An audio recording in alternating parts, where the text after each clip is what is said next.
Welcome back to Scouting the Fence. I am your co-host, Husam Patel, and today we've got a special guest. But before we get started, I'd like to introduce my other two co-hosts, Coach and Eric. Gentlemen, how are we doing? Doing well, gentlemen. Got some good dinner in me. It's been a good night. Ready to talk some Panthers, some Dolphins. A little bit more Panthers than Dolphins, considering the recent success. But hopefully the Dolphins get there. Yeah, I'm doing well also. Looking forward to this conversation. I'm not as big of a hockey fan, not as familiar with the Panthers as I am with the Dolphins, but I'm really looking forward to this conversation and the way that, we can take some lessons from it for the Dolphins. Yeah, today we've got a special guest, someone who's covered South Florida sports for decades and watched up close as the Florida Panthers clawed their way to a Stanley Cup title. The father of Five Reasons Sports, it's Ethan J. Skolnick. Ethan, thank you for joining us. How old am I? Seriously, for decades, the father of, maybe the great grandfather, twice removed. Thanks, Husam. I appreciate it. Yeah, that's I'm old. Yeah, I covered the Dolphins the first year. The first year covering them was '97, when I was 24, and it was with Jimmy's second year, I guess. Lots of hope at that time. Not a lot of hope since that time. Covered the Wannstedt years for what they were. Covered Cam Cameron's one season. Covered Saban's both years. He MF'd me in Gatsby's. Promised he wasn't going to Alabama. So yeah, lots of good stuff has happened in the past 25 years, except winning a playoff game. So you got me. I'm old. Yeah, for Eric and I's entire life, we have not seen a Dolphins playoff win. We're like 25, 26 around that. On that borderline. But coach has seen it as well, and it's been a rough 25, 26 years. So let's get right into it. The Panthers just finished a 2-year climb to the top, built through toughness, identity, culture, and some calculated risks. What did you see as the key to the Florida Panthers blueprint, Ethan? Let's start here. What the Panthers have achieved is tougher than what the Dolphins have had to try to achieve over the past 25 years, because the Dolphins were supposed to be a destination franchise. I mean, this was a franchise with tradition. The Heat built that tradition. The Dolphins had it prior to that, and they didn't cash in on it at all. And that's why when people talk about no state tax being the reason that the Panthers have had success, I'm kind of like, okay, well, wait a second. I mean, there's no state tax in Miami Gardens also. And it hasn't helped the football team at all. I think when you take a look at what the Panthers have done, a team that about 10 years ago, there was conversation about them moving out of the market because they were giving away tickets on Las Olas Boulevard for free. You could get stacks of seats. To now, you're going to have a second parade down Las Olas Beach, and there's now 3 finals appearances. And it really came with a couple of different things. One, solid ownership that was willing to spend. The Dolphins have had the willing to spend part, but they haven't necessarily hired the right people to spend it. And then you take a look at what the guy they brought in has done, Bill Zito, which is that he's basically created, and this is a Heat word typically, culture. And, we knew that word was going to come up, but the Panthers were talking about it in the locker room prior to Game 6. AJ Greer, who came from Boston this year and is a fourth line player, not a star, but was a contributor. And he said, look, the difference between here and everywhere else is there's an expectation level. There's an expectation that you're going to be as good as you were yesterday or maybe better. And that even after winning a championship, this team was not complacent. And so I think that was established in part by the captain, Sasha Barkov, who they signed to an 8-year contract 3 years ago. I remember going to that press conference and on the roof of one of the hotels here in Fort Lauderdale over at the Easton. And it was kind of like, okay, this is cute. I mean, they're trying to move to Lauderdale. They're building a facility across the street. But, again, this team has never won anything for a long time. Barkov's a great player, but they haven't been able to put players around him that make it work. But he was sort of the establishment of the culture. And then beyond that, they had a coaching change. There was some controversy with one of the coaches they had to let go. They had an interim coach. And even when they won the President's Trophy, and this is another contrast from the Dolphins, when they won the President's Trophy for the best team in the NHL, they made a coaching change because they didn't feel that the coach that they had could get them over the top. They didn't feel that the team was playoff tested enough or playoff tough enough. And they also traded one of their two best players at the time. You mentioned taking a risk, Husam. They traded Jonathan Huberdeau, who was their leading scorer most of the past few years, but was not kind of the grizzled, playoff guy. Playoff hockey is different than regular season hockey. And they traded him for Matthew Tkachuk, who had an edge to him. And the rest is kind of history. They established it with Barkov and Tkachuk. They made good draft picks. They also picked up players off, like they got Gus Forsling, who may be the best defenseman in the league right now. They got him off waivers. They signed Verhaeghe, who's been one of their top playoff scorers over the past 4 years. They signed him for nothing out of Tampa. And they also took chances on guys that other teams really didn't want. They made a trade at the trade deadline this year for Seth Jones. Blackhawks fans were saying couldn't play anymore. He ended up being a first-line defenseman for the Panthers. So some of it is evaluation of talent. And then it's also sort of creating a culture and a template. And the Heat did this for years. They've gotten a little bit away from it lately. The Dolphins haven't done it at all. And I feel like if you're Steve Ross, and I said this when I was on with Alfredo the other day, when we did an OnlyFans, I think you got to be looking at this and saying, okay, well, wait a second. Like, why could they do this? Like, this is, a moribund franchise. Nobody cared about hockey down here, all that. They couldn't fill that place with more than 5,000 people. And now they're filling it with 15,000 people for road rallies in the arena. Okay, and I know that the ratings are not huge, and this is more of a Dolphins town, Heat town, Hurricanes town, and it's always going to stay that way. But they have given their fans something, and also it's also good guys. They bleed for each other. They care for each other.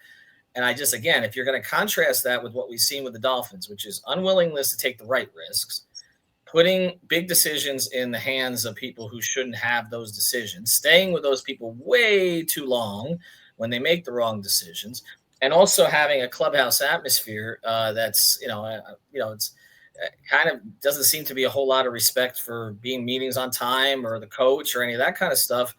This is what you get. And I think if you're Ross, you got to be looking at this and saying, I mean, I've been trying for when did he take over? 2007, 8? What was it? Like around that? Well, Parcells, right? So there was a 9? Around the 08-09 season, I believe. 08-09. Like, and why have I not? I've spent money. I've invested.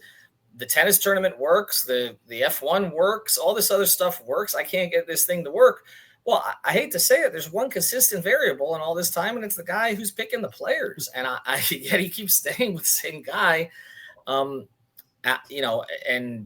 Bill. If I'm looking at Bill Zito, and then I'm looking at the previous track record of Riley Ellisberg and all them with the Heat, and then I'm saying, okay, what are we doing during this period of time? I got to have some questions if I'm the owner. Yeah, it's the crazy part is I saw this somewhere where of the general managers that have re-signed contracts or have been with the team longer than 2016, all but one have had playoff and divisional wins. And that one that hasn't is general manager Chris Greer. Eric, coach, your guys' thoughts? Yeah, I think when you talk about, setting a culture, I think it does go beyond just even the locker room. I think it's something that you do organizationally. And I think that something the Panthers have done remarkably well since Zito came in is they've been really disciplined in the way that they built this thing. Ethan, you mentioned that they have ownership that's willing to spend money, but that doesn't mean that they've been irresponsible with the way that they've spent their money. They've very clearly had a long-term vision and they've stuck with it. Whereas it kind of feels like with Chris Greer, since Stephen Ross has taken over, I might have this long-term vision, but here's an Ndamukong Suh. Here's a Mike Wallace. Here's a Jalen Ramsey. Here's a Tyreek Hill. You're constantly getting distracted by the shiny object, right? And really, that's not what's going to sustain success for you organizationally. Well, Eric, that's the squirrel philosophy. And here's the other point with the Panthers. Okay, so the Panthers over the last 3 years have made major trade deadline moves. Okay, the primary guy that they got those 3 years was Claude. It didn't work, but they did get to a cup finals. They got guys for their third line. Claude Giroux, who was Philadelphia's captain, okay? Had played for a long time there. He was their captain. He was aging, okay? He was in his late 30s, but he was their captain. Last year, they got Tarasenko, who had won a cup with the Blues, with St. Louis Blues, as their captain. This year, who do they get? Brad Marchand, who's been the heartbeat of right now. I don't know if his heart's still beating because literally he was at 11 last night and then he was at Dairy Queen this morning and that man has not slept for 3 days. He literally is the greatest troll of all time. I thought Jimmy Butler was a good troll. He literally put up Instagram posts tonight or yesterday adding every team in the league that gave the Panthers one of their players and then taking snapshots of all of them. And he also wore an Oilers suck shirt today. So this was the better troll than Kyrie for sure. Better troll than well, because he's not negative. And see, that's the difference. And see, this is the thing, okay? They've gone out and gotten high character guys who were voted captain by their, and that's really hard to do in hockey. Like in hockey, like if you're not playing through look what Tkachuk just played with literally his groin pulled away from his body. Okay. Barkov played with a split, okay, in his hand after hurting in the game one. These guys, like if you earn their respect as captains, okay, and so that's the kind of players that Zito has gone for to add to this group. Whereas the Dolphins, they add Tyreek, who has had issues. They add Jalen Ramsey, who, again, worked out for a little bit, but then you saw this kind of thing flare up. It does, and they've added guys who've been injured and missed a lot of time also, whereas the Panthers have gone out and added warriors. And I just kind of feel like, and I speak as someone who covers the Heat primarily, and the Heat have gotten away from it too, by the way. Okay, as I know, Eric, you follow them closely. Like that is they've gotten away from it too, but that's what you have. That's where you have to be, and the Dolphin organization has to look at this and say, look, that's the type of player we need to add. Maybe we'll give up a little talent for some toughness, okay, and get the right guys in this room, because I don't think it's just that the winning led to the chemistry here. I think the chemistry, these guys holding each other accountable, going through that playoff run, being down 2-0 to Toronto in that series, the fourth line saved them against Toronto. And in the last game, Maurice, who's done a masterful job with them, okay, Maurice said he had the fourth line out there. He sent the fourth line out when they won the cup, or the last few seconds, because he wanted them, because he says, you guys got us there. You got us past Toronto. Again, I like Mike McDaniel. I believe in him, his intelligence and his humor and all that kind of stuff. I don't see him having the kind of handle on his team that Paul Maurice has on his. And I think that's something else that has to be rectified this year. Yeah. So, I mean, sitting here and listening to this and, trying to, hear what the Panthers have done, the Dolphins can do as well. Like you guys have talked about, the discipline, the culture, acquiring those role players, having a long-term vision, finding those high character guys that were captains on their team, building a team that has chemistry. So when we're talking about culture, and that's obviously something the Dolphins have, talked about again in 2025 and have said they lied about it in 2024. Is there a way to see that culture before you reach the top? Like, are there signs that you saw with the Panthers or with the Heat back in the day that you could see that culture building up before they won their championship? Or is that just one of those buzzwords that, everybody's going to use, everybody's going to say they're trying to build a better culture until they reach that championship. And then they're like, hey, the culture changed. We have it. Right. Well, I think, Coach, you made a good point there, because I think we've seen this with the Heat a little bit, where Heat culture has gone from kind of something to brag about to something that was bragged about too much. And, when they put it on the court, and most disciplined, hardest working, toughest, meanest, and the players are not showing that, okay, then it sort of becomes a joke, to be honest. And I think that's kind of what it became a little bit with the Heat. They lose their last 2 playoff games by a combined 92 points. Is that culture, or what was culture having, LeBron, Dwayne, and Chris on the floor at the same time? Now, I do think what the Heat sort of meant by it was they found a lot of these undrafted guys, similar to what Forsling has become for the Panthers. They found these undrafted guys, the Haslams of the world. Like UD is culture, okay? That he embodies it. Zoe, even though he was a number 2 overall pick, was culture. That's kind of where it was set, but they're not there right now. Okay, they're not. I think Bam has some of those qualities, but the rest of the team, it's tough to see it sometimes. But I think with the Panthers, I really think the move was the Huberdeau for Tkachuk move. I feel like it all kind of goes back to there, and that embodies everything. It's taking a smart risk for the right guy. That's what that was. That was being willing to trade. And the Heat have been criticized for this too, that they won't trade Tyler, or they won't trade this guy, they won't trade that guy. Well, Zito comes in and he's like, Huberdeau's good. He's really good. He's a 100-point guy. But we're not going anywhere with this. We're too small. We're fast, but we're not. This is not playoff hockey. Tkachuk comes in. We're going to sacrifice a little of that skill and that skating, but we're going to get somebody who's going to get in your face, okay, and annoy the hell out of the other team. And he's going to be there all the time. And look how that shows up. And I think people took their lead from him. And I think he was necessary because Barkov is tremendous as a captain, but he's quiet. He's quiet. And so, he's like Bam a little bit. And so they needed kind of this other figure who was going to sort of get in your face. He's the one that's on the Pat McAfee show. He's the one, and then I feel like that was the real starter for this. And I think when they point to it, that was the turning point. They don't want to trash Huberdeau in retrospect. So I think that's why it doesn't come up quite as much, but that's really what turned it. And, you see it, like people look at Tkachuk as a pretty boy. He's not. Like he plays through pain. He plays hard. He gets in your face. I think for the Dolphins, like when I think of culture players on their roster, like I think Jalen Phillips is a culture player. Like I think Jalen Phillips cares. He plays hard. He does the community stuff. He's great. He just hasn't been able to stay healthy. Like that's the thing. I mean, I think if you can find people with the character of Jalen Phillips, I think that's what you're looking for. I think the Dolphins this offseason have tried their best to get high character, high intelligence players. James Daniels, for one, they found a guy in Zach Sealer who's probably one of the better who is one of the better defensive tackles in the NFL. Cater who as a UDFA, decent enough slot corner who can play two-way inside.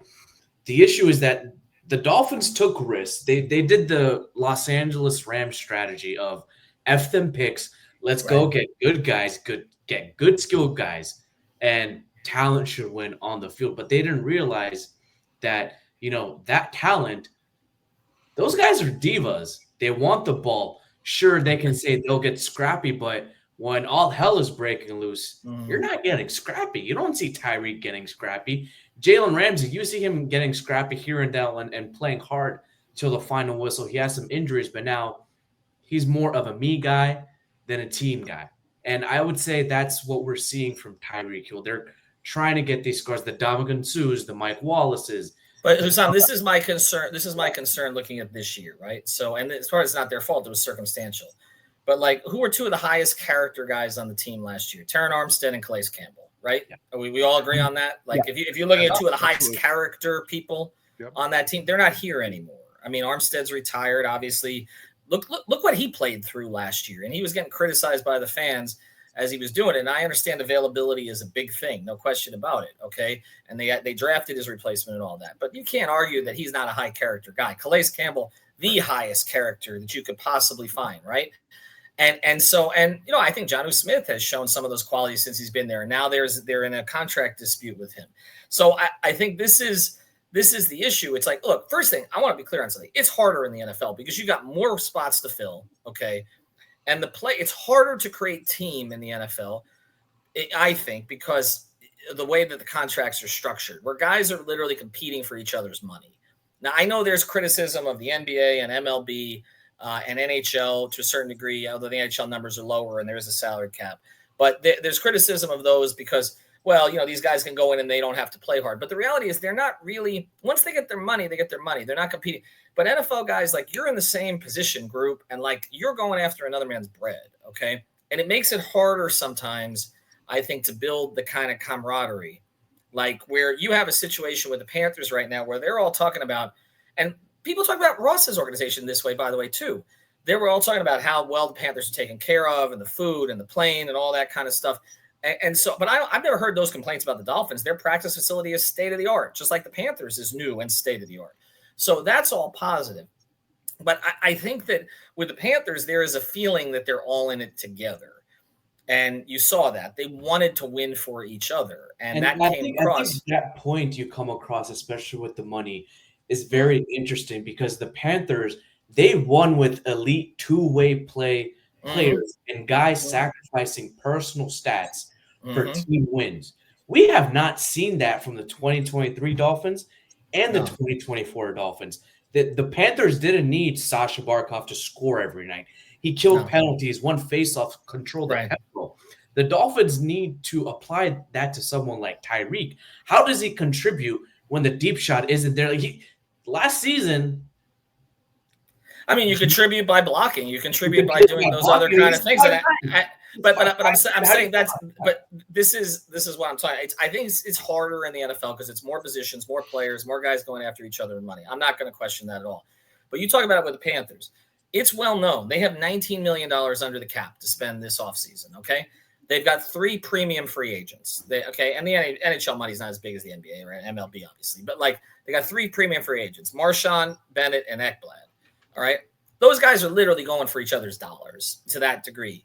And yet you saw them propping each other up. And I just think there is a mentality with the Dolphins, and it's been there for a long time, if it's kind of I'm for me and me for I, and that's all. And I think that has to change. And that's kind of what we talked about. That's kind of what was talked about with McDaniel and, sort of wanting to be everybody's friend. Again, that's his personality. That's how he's connected to players. You can't ask him to change completely. All right. You also don't necessarily want a coach who's a hard ass in every way, like Brian Flores. You have to sort of thread the needle there. And see, I asked Maurice, I asked Maurice during the Cup final because Sam Bennett was in, and I said, because Bennett said every man in that room respects him, and you can feel it. Okay. And I asked Paul Maurice, I said, how did you earn that? And, he's like, well, that's very nice of him to say. And he says, I tell them the truth. He's like, I tell them the truth. Sometimes with a bad joke, but I tell them the truth. And I just think that he has, maybe it's, look, Paul Maurice has been through the wars. He's played on, I think he's coached, 5 different franchises. He was with Carolina a long time. He's the losingest coach in NHL history. So he has the scars, okay? But he also, I think, understands, okay, when a guy needs to be picked up or not picked up, and there's that respect level there. And Mike's going to have to earn that quickly this year with this group. Spoelstra has it with the Heat because he's won. That's the thing. It's not because Spo is a hard ass. Spo's seen as a genuinely good human being who cares about his players. But I don't see the connection typically between Spo and his players that I saw between Maurice and his players this year. It's just that, then we saw it break down completely with Jimmy Butler when Jimmy, Spo was one of the biggest reasons Jimmy was happy in Miami. And then he turned against Spo and Spo took it personally, which I understood what he did. But Mike has to find a way to get these guys to buy in to him.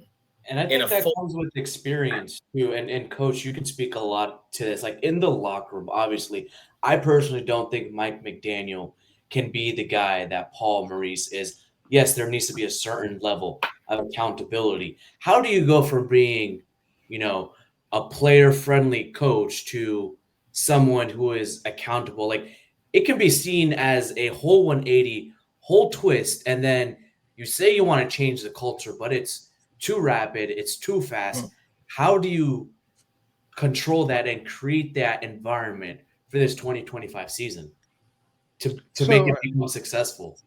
Yeah, a couple things on that. And, coming off of the back of having our Richmond Webb interview, I think that's a really good topic because, number one, Richmond Webb talked about, with both Don Shula and Jimmy Johnson, just being consistent. Like he didn't say that obviously those two were more yellers than what Mike McDaniel is, but that's not what Richmond talked about. He talked about them being consistent and you knew it, you were getting from day to day. So even though McDaniel doesn't have that, alpha dominant personality, I think that if the players, expect the same thing every day, right? Whatever the consequences are, the fines or the discipline, as long as that's consistent, right, then I think that you'll earn the respect of the players as long as you stick to your guns in that regard.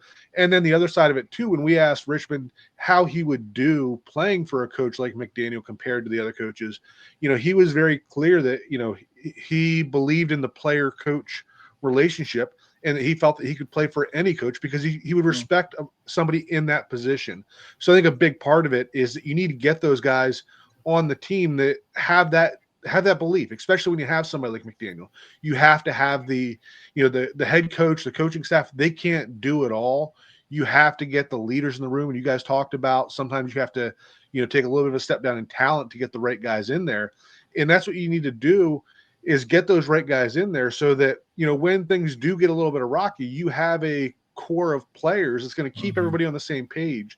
I think we saw that a little bit with some of the moves that we've seen this offseason. Some of the guys that have gone out, we've seen them openly question coordinators or question the head coach and things like that. We've seen those guys move out. Obviously, you can't do that with all of them every year, but I think that if you look at the 2025 roster, obviously there are still questions with the roster overall. But I think that if you were to go through the 2024 roster and go through and put a check mark by guys that, if shit hits the fan, like, is this a guy that can be an issue? I think the number of players on that 2024 roster compared to what's on the 2025 roster, I think you're moving in the right direction with that. Well, and I think for that, and then I'll run to Eric on this. I think for that, again, something else that the Panthers did, like, there was one story about how I think Seth Jones it was about, who came in and he was doing things a certain way in warmups, and Barkov was like, the first day was like, we don't do that here, right? Like, we don't do. And Barkov's not the type to get in your face, but it was like with clear, like, we don't do that here, okay, and fall in line. And you have to have that, but that relationship has to exist, not just where the players respect that captain or those leaders, but the coach also has the relationship with those leaders, because sometimes it can go the other way. And we've seen entire leadership committees be cast out by the Dolphins in one offseason because the coach didn't like the way that they were leading. And this is, again, it is harder. I always give the Dolphins a little grace on this because it is harder in an NFL room. There's just so many more players. And so you're going to have different personalities and all that, but there has to be a level of accountability from the top. We saw it fall apart with the Heat this year. It's one of the reasons they felt they had to get rid of Jimmy, because Jimmy wasn't going to shoot-arounds. Jimmy wasn't flying on the same plane. Jimmy wasn't doing this. And Bam's the captain, but Bam has no control over what Jimmy's doing. Spo had no control over what Jimmy was doing. And ultimately, Riley and the Arisons didn't have any control over what Jimmy was doing. And then it just became completely untenable. And that I feels like with Tyreek, to a certain degree, that's happened. And maybe it was going on behind the scenes with Ramsey and others. And that has to be cleaned up. I mean, I feel like the Dolphins of the late 90s, okay, teams I covered, which, again, were flawed in some ways offensively, but there was respect between the top players on the team, okay? Jason, Zach, the late Junior Seau when he was in there, Tim Bowens, like, nobody crossed Timbo. Like, there was, Pat, Sam, and even I remember when they brought in A.J. Feely, when Spielman brought in A.J. Feely to be the quarterback in 2002, I guess it would have been, right? And basically, for all the criticisms of Jay Fiedler, Zach and Jason went into Wannstedt's office and said, you need to play Jay, okay? Because we respect Jay, because Jay plays through stuff, okay? And Jay doesn't complain. And there has to be sort of a connection between the leadership on the team. And that's, again, the Panthers, it's clear, like, that team has it like no other team I've seen, honestly. But, the Heat, the Big Three era, they had fractures and all that kind of stuff. But this team is special. I'm not saying the Dolphins are going to be that, but they got to be better than they've been, for sure. Yeah, and, I think the common thread that you see here, Husam, you mentioned with the Rams, the one thing I kept thinking when you mentioned the Rams and the differences between how they did it and how the Dolphins were trying to do it is Aaron Donald.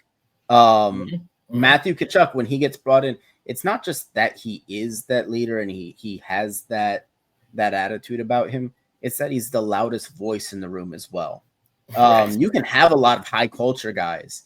Calais Campbell, really high culture guy, fantastic guy.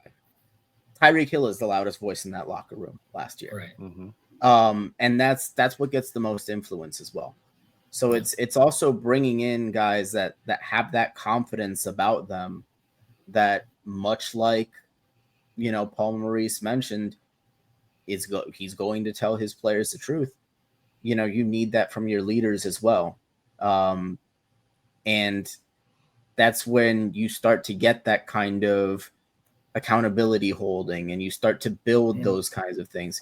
It's not just that you need to have those high culture guys. They need to be the guys that are the loudest in the room as well. The other quote from Maurice that really stuck out to me during the playoffs was he said, I have not had, in 3 years he's been here, not one time has a guy knocked on his door to ask about his ice time. Not one time. Okay. I mean, do you think that's been the case for McDaniel? Right? Okay. About snap counts or receiver touches or running back touches or any of that kind of stuff. The plays, how fast you're getting the plays. And it wasn't the case for Spo last year either, because on the very first day of training camp, I was in the Bahamas and Jimmy was calling his agent on the first day of training camp because he was like, why is the offense running through Tyler? I mean, that's not going to work. That's why Dwayne Wade, when he came in and got his statue, said a house divided will not stand. Okay, that can't happen. There has to be sacrifice. It has to start either with respect for the top players or respect for the coach. Look, LeBron fell in line in Miami because Dwayne and UD set the culture. Okay, there was a certain way they did things. It even went down to talking to the media. LeBron talked to the media twice a day. Why? Because Dwayne did. Right? Jimmy talked once a week. Took his shirt off, okay, at the podium, okay, because there's no accountability. There's nobody to hold him accountable. There has to be, and we saw this with Tyreek too, there has to be some level of accountability that's set from the top, leadership and all that. And that is, like I said, that's something that, McDaniel has a challenge on his hands. There's no question about it. And when the other thing is, and I think you guys know this, when the players know that a coach doesn't necessarily have the long-term support of the organization, that's really problematic. And that's one of the reasons Spo's been able to survive, because he could go 0-82. The Heat are not firing him. Okay. But final thought, Ethan. Right? Yeah. Final thought, Ethan. If you had to put a message on the Dolphins whiteboard today after watching what the Panthers just did, they've been to the Panthers organization last offseason. McDaniel here had been to the Heat organization 2 off seasons ago. What would that whiteboard say, and how can the Dolphins make it their own to be successful like the Heat and the Panthers? Well, I mean, I think you just show the joy of the celebration, to be honest, and you show the way that they were all celebrating for each other. I feel like all that. I mean, but you could also show Barkov's hand. I don't really you don't really need to show Tkachuk's groin, but I mean, there's a lot of stuff that you could show to indicate that they were in this for each other. There's a certain toughness level that they showed, the love they had for Bob as the goaltender, all of that. And it's just a common camaraderie. And again, look, it can be a little cheesy sometimes, because if you don't have players, it doesn't matter. But also, if you have players, but you don't have the other, it doesn't matter either. It kind of one leads to the other. And I think that's kind of what needs to happen here, is there needs to be, again, a breakdown of, okay, who are our leaders? Who do we want to follow? Who are we going with? But then, like you say, well, Zach Sealer is a terrific story, and he's like a Panther story. He's like a Heat story for sure. But now there's a contract situation with him, and that makes it complicated. And that's why these things, you need to take care of the right guys so it doesn't get to that. And so that you can establish these are our guys we're going forward with, and we're going to follow them. And again, that has not always happened. The players, the inability of players to get to second contracts with the Dolphins, a whole bunch of things that have happened over the years. Like these are trends that need to change for sure. Take care of your own. Find your pain, play through it. I think that's what the Panthers did. That's what the Heat done for years. It's not chasing perfection. It's embracing the grind. The Dolphins have had the talent. They just need the scars, and they all need to fight through it and be all in together. Ethan J. Skolnick, thank you so much for joining us. Thanks, follow him at Ethan J. Skolnick. Follow all their work, by the way. Husam is responsible for some of the stuff on the. I used a word the other day I would never use on the Twitter account, but it is fun. Thanks, guys. Appreciate it. Yeah. Check out 5 Reasons Sports for more on all things South Florida. Stick with us here on Scouting the Fins, part of the 3 Yards Per Carry Network, podcast network. As always, go Fins. Thanks for watching the 5 Reasons Gambling Show with Big Picks Energy. Secure the value, yeah. Secure the value, yeah.